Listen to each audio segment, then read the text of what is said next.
Hey guys, welcome back to the Spruce and Linen channel. I'm Janelle and today I'm going to show you how to weave 2 super easy stitches that don't require a pattern. So let's get started. Hey! Yeah, you right there. Do you want to learn how to make this adorable woven pouch? Head over to spruceandlinen.com to check out our all new e-class. There's also a link in the description box below. So for today's 2 patterns that I'm going to show you, they're so easy, but I love the texture that they provide. And I'm going to, for the first time, use some felted wool yarn. So this is just like if you were to take a pencil roving yarn or just like a single strand roving yarn and felt it.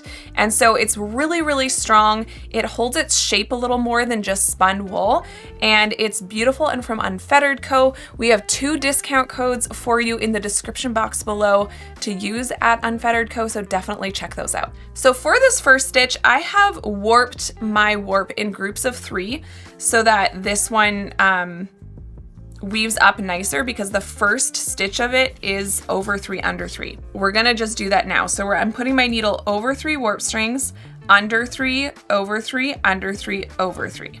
And that's the first row. I'm gonna leave myself a tail there so I can tuck that in later. Then for the next row, I'm gonna get another needle. For the second row, I'm going to grab this darker colored yarn. And I'm not gonna do a ton of rows, so I'm just grabbing a small chunk here. And I'm taking out a second needle so I don't have to switch them every time.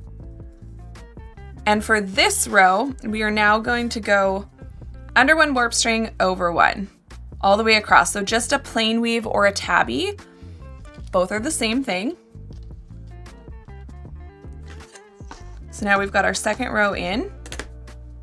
And then now I'm gonna switch up these needles. If you have 3 needles, bonus points.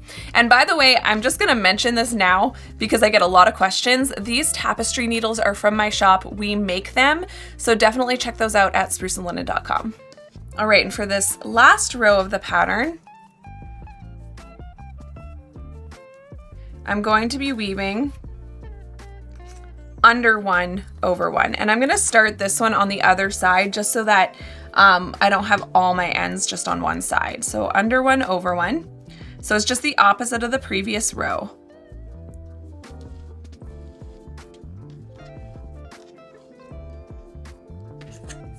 Then we can beat that down. And now we can go back with our brown yarn. And what we're gonna do on this side is we're going to loop this brown underneath the other 2 yarns. And again, it's over 3, under 3. So now that we're done with the brown yarn again, we're gonna switch back to the gray. And once again, I am going to go underneath this white one because we need to go over this warp string. So if we didn't do that, what would happen is this. And we don't want that. We want it to be linked with the other yarns on the side. So I'm putting it underneath the white, over 1, under 1, all the way across. Now this is going to provide some bulk on the edges. That's just kind of the nature of this yarn. And now we can go back to the white yarn. And again, we need to go under this warp string. So I'm actually bringing this time the white over the gray, and then I can go under 1, over 1. And I'm beating this down quite firmly. This is a 4 ends per inch loom, and this felted yarn, like I said, it's really thick. Like I would compare it to pretty much a 3mm cotton rope, maybe even a little bit thicker than that. So it does require us to really like push down so that the rows sit nice and tight up against each other. All right, so we're back to the brown again.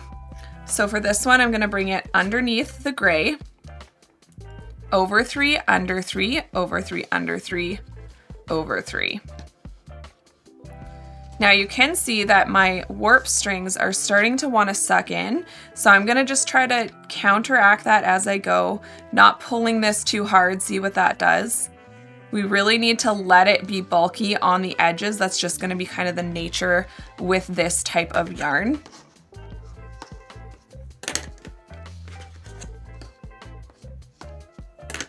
And now we can go back to our gray. And our gray is over 1, under 1. And now we can go back to the white. And so for this white, we're gonna look at what we need to do here. So I need to go under this warp string. So I'm gonna bring it just like on this row, around and over. I might try just bringing it over top of, oh no, I need to bring it over around, okay. So I need to bring this over top of both of those yarns so that when I go back to the brown yarn, this is gonna be looped around it so it won't do that weird thing that I showed you previously. So again, this row is under one, over one. So you can see it's a super simple stitch. It's just basically plain weave and then that over 3, under 3, which to me is also kind of like a plain weave, just on a bigger scale. So now I'm gonna kind of look at the sides here, and that looks like a bit of too much of a loop on the sides. Now, when I pull this, I want it to be tight against here, but I don't want it to pull in. So we do have to allow there to be a little bit of a loop. And I am creating this arch out in the middle to try to counteract the warp strings pulling in at the sides. And now we're ready to go back in with our brown. So over 3, under 3. And then back with the gray, which is over 1, under 1. And then back with the white. I shouldn't have changed that needle. Okay, so once again for the white, I'm gonna let it come over both of these like we did on the other side. And then we're going under 1, over 1. And this just keeps repeating over and over. I think it provides such a pretty pattern and it's so simple. I think both this yarn and this stitch would make a really cool, of course, woven wall hanging, but also a rug. Like imagine this as a nice big rug. I think that would be so pretty. And this yarn, because it is felted, it would be so perfect for making rugs. Okay, so now we're back with the brown. I'm gonna go underneath the gray on the side. Let's see if that looks better. This is kind of just experimenting in a lot of ways. Typically when I'm weaving on such a small scale, I'm basically making like a sample piece. So this is kind of playing around with yarns, with stitches, seeing what they look like so that when you do go take them to a larger scale, we've kind of got some of the kinks ironed out. And I think this one would translate so beautifully, like I said, on a larger scale, on a rug. And I mean, maybe that's something we need to try to do at some point, is create a rug. And even this 412 linen, it's in the shop as well. This is something I actually have used for weaving rugs in the past. And it's so strong. It's so durable. I'm seriously just sitting here being like, do I need to weave a rug on a frame loom? I've never done that. That might be fun, you guys. The only thing I wouldn't like on a rug is potentially the way that these are looping on the sides. So I might need to add in like a floating warp string on each side so that we don't have to worry about this looping situation. More on that later. I'll think on that. But as you can see, it's such a pretty little pattern, and if it was on a bigger scale, it would come through even more. And that's just one simple way that you can take 3 different colors and basically plain weave and make them look so much more interesting. So we're gonna do one more, and this is gonna be more a play of pick and pick, but using also a thick and thin yarn. Okay, so for this next one, we are going to take a piece of this white felted yarn, and then we're going to take a piece of something a little bit thinner. Now I brought 2 options. One is a bulky yarn, and I would call this a super bulky, maybe even more than that, but this is a super bulky. This is more like a, I don't know, medium to maybe bulky, and this is at like a worsted weight. So why don't we just try one of them and we'll see how it goes. So for this one, I'm just gonna do plain weave over 1, under 1 for the first row. So like I said, this is like pick and pick. So it is just plain weave the whole way, but you're alternating colors. But this time we're just alternating 2 colors.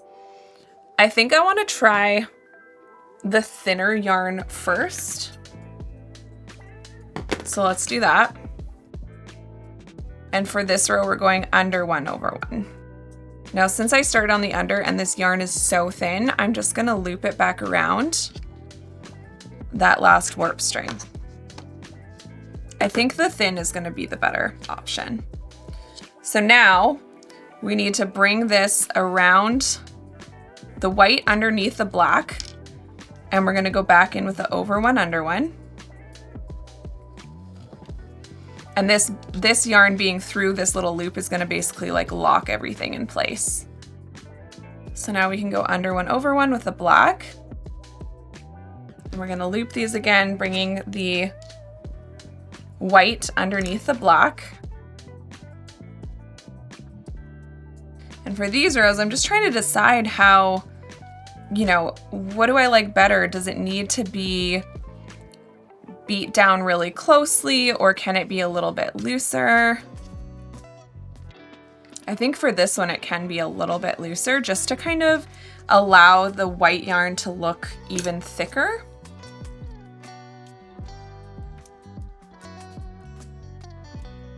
What I do really like of what's happening here is the way that the black goes vertical as we loop it through the white. I think that looks really cool on the edges, and I keep unthreading my needle.